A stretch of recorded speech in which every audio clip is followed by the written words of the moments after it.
অমুসলিম ভাইদের দুর্গা পূজা উৎসব শুরু হয়েছে। এই ভারতে কলকাতায় প্রধান উপদেষ্টা ডক্টর ইউনূসের সুরত ধারণ করে একটি মূর্তি তৈরি করা হয়েছে, একটি অসুর তৈরি করা হয়েছে। আমার মনে হয় বিগত ফ্যাসিস্ট জালেমদের তো টাকার অভাব নাই, ওরা মনে হয় কাউকে টাকা দিয়ে ইউনূস সরকারের মূর্তি তৈরি করেছে ভারতের কলকাতায়, যেই মূর্তিকে সামনে রেখে তারা দুর্গা পূজা করবে। জোরে কোন নাউজুবিল্লাহ।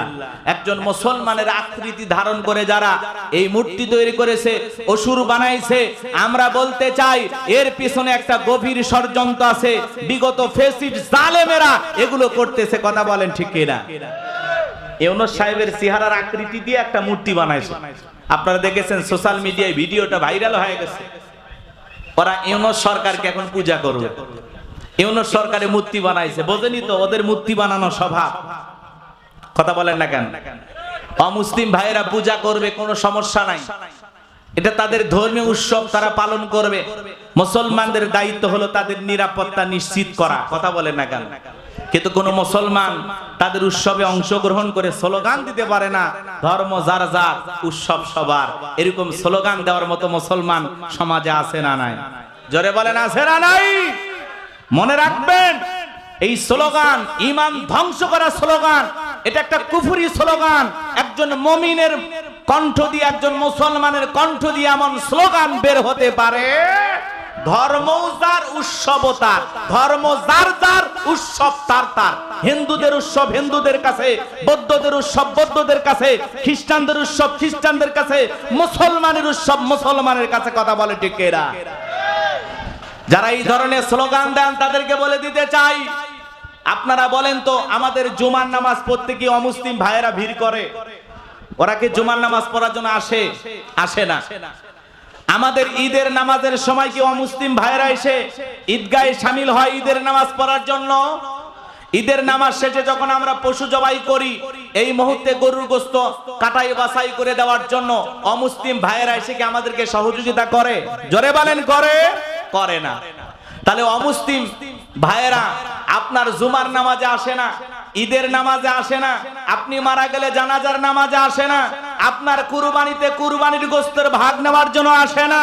আর আপনি মুসলমান পরিচয় দেওয়ার পরে নির্লজ্জ বেহায়ার মতো অমুসলিম ভাইদের দুর্গা পূজার উৎসবে যান, আপনি তো তাদের চাইতেও নিকৃষ্ট। কথা বলেন ঠিক না? তারা আপনার ধর্মের কোন উৎসবে আসে না, আর আপনি মুসলমান দাবি করার পরেও দুর্গা পূজার উৎসব, রাস্তাঘাটে ব্যানার দেখা, তাদের মেলা দেখা, দোকানপাট দেখা আপনার মাথা ঠিক থাকে না। আপনি হাজি মানুষ, আপনি নামাজ আদায় করেন, আপনার মাথায় টুপি আছে, মুখে দাড়ি আছে, আর বউ বাচ্চাকে নিয়ে তাদের উৎসবে যাচ্ছেন। এরকম মুসলমান আছে না নাই? নাই, আপনাদের এলাকায় নাই অবশ্য। অমুসলিম ভাইরা আমাদের কাছে অভিযোগ করেন যে হুজুর, মুসলমানের এত এসে আমাদের পূজার উৎসবে ভিড় করে, তাদের জ্বালায় মারে ভালো মতো পূজা দিতে পারলাম না। কথা বলেন না কেন? তো এই জন্য যদি নিজেকে ইমানদার দাবি করেন, মুসলিম দাবি করেন, আপনি যদি সত্যি মুসলমানের ঘরে জন্ম নিয়ে থাকেন, তাহলে অমুসলিমদের কোন পূজার উৎসবে মুসলমান যেতে পারে না। নিঃসন্দেহে হারাম হারাম হারাম। কথা বলেন ঠিক এরা? মাথায় রাখা লাগবে। আর আপনি বউ বাচ্চা নিয়ে মুসলমান দাবি করিয়া ইমাম সাহেব মসজিদে সুন্দর করে খুতবায় বক্তব্য তুলে ধরলেন যে ভাই, অমুসলিমদের পূজার উৎসবে আপনারা যাবেন না। আর আপনি বললেন, হ্যাঁ, একদিনে না বউ বাচ্চা বায়না ধরছে, তাদেরকে একটু পূজা দেখতে গেলাম, আমি কি হিন্দু হয়ে গেলাম? আস্তাগফিরুল্লাহ, নাউজুবিল্লাহ। এরকম ঠেটা মুসলমান আছে না নাই? কই একদিন গেলে কি এমন হবে হুজুর? আস্তাগফিরুল্লাহ, নাউজুবিল্লাহ। যেখানে আল্লাহর সাথে প্রকাশ্যে শিরিক করা হচ্ছে, যেখানে যখন তখন আল্লাহর আযাব নাজিল হতে পারে, গজব নাজিল হতে পারে, সেখানে একজন মুসলমান যেতে পারে না। এজন্য ডক্টর আব্দুল্লাহ জাহাঙ্গীর বলতেন, এদেশের মানুষের ধর্মীয় আবেগ বেশি, কিন্তু ধর্মীয় জ্ঞানের অভাব। কথা বলেন না কেন?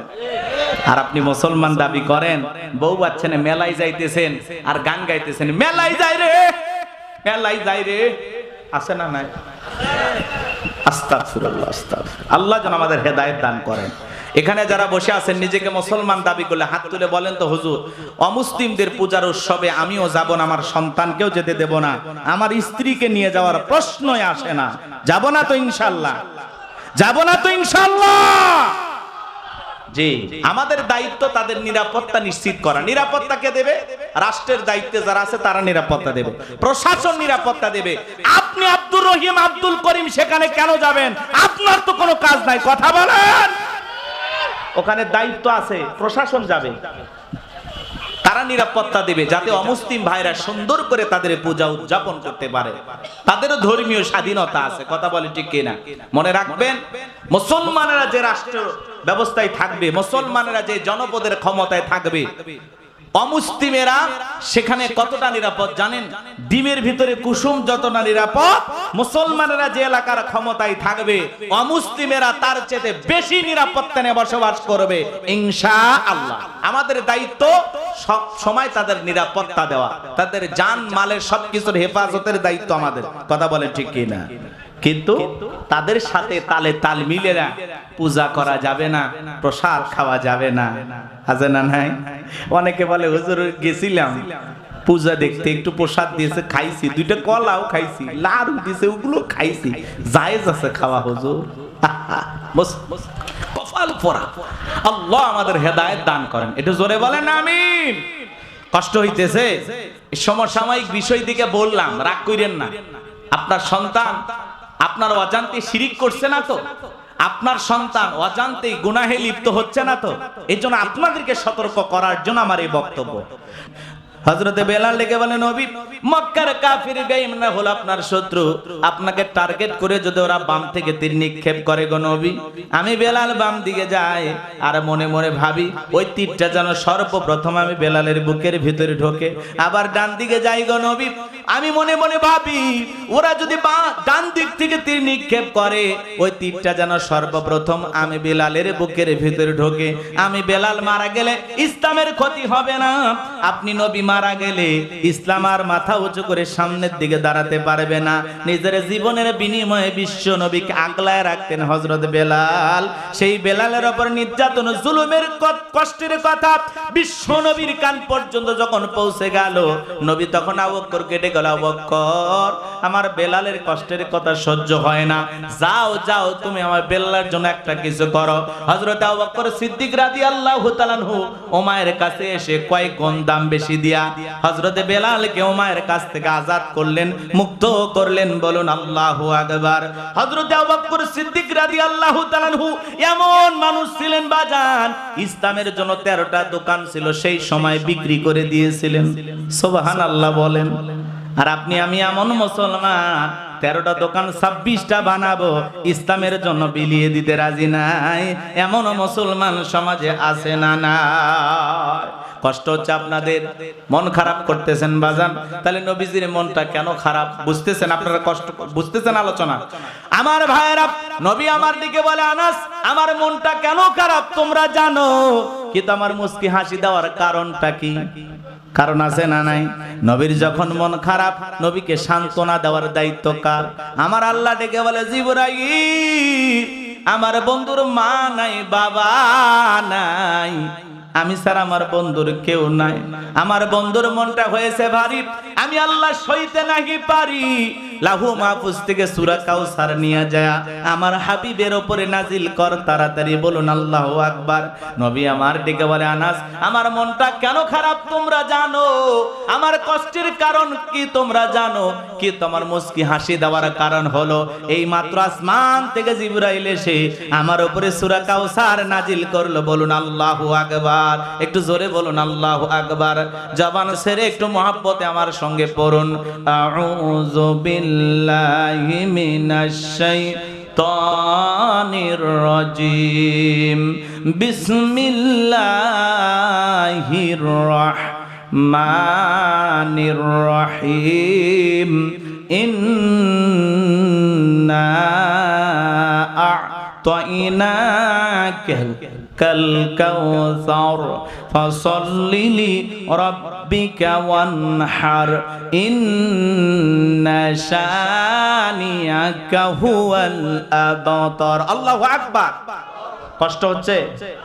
এইবার চলুন আমরা মূল তাফসিরে চলে যাব। 3টা আয়াতের তাফসির করতে যদি আমি সময় পাই 3 ঘন্টা দিয়েও শেষ হবে না, কিন্তু একেবারে সংক্ষিপ্ত করে যদি আধা ঘন্টা সময় লাগে আপনারা দিতে রাজি আছেন তো?